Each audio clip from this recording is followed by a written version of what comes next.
बातमीपत्रामध्ये आपलं पुन्हा एकदा स्वागत। कोल्हापुरातील पुरोगामी विचारवंत समाजसुधारक आणि थोर स्वातंत्र्य सेनानी भाई माधवराव बागल यांची 129वी जयंती आज बुधवारी राजारामपुरी येथील शाहू मिल चौकातील त्यांच्या पुतळ्याला अभिवादन करून उत्साहात साजरी करण्यात आली। कोल्हापुरातील पुरोगामी विचारवंत समाजसुधारक आणि थोर स्वातंत्र्य सेनानी भाई माधवराव बागल यांची 129वी जयंती राजारामपुरीतील शाहू मिल चौकातील त्यांच्या पुतळ्याला अभिवादन करून उत्साहात साजरी करण्यात आली।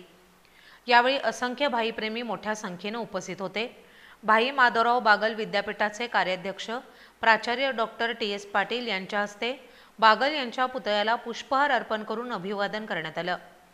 या प्रसंगी भाई माधवराव बागल अमर रहे, भाई माधवराव बागल यांच्या विजयाचा जयघोष अशा घोषणांनी परिसर दुमदुमून गेला।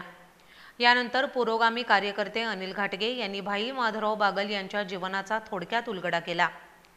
या अभिवादन प्रसंगी डॉक्टर टी.एस. पाटील, अनिल घाटगे, शिवाजी कवाळे, संभाजीराव जगदाळे, रवी जाधव, जितेंद्र के कांबळे, शंकर काटाळे, उदय धारवाडे, चंद्रकांत यादव, व्यंकप्पा भोसले, दगड भास्कर यांच्यासह अनेक मान्यवर आणि भाईप्रेमी मोठ्या संख्येने उपस्थित होते।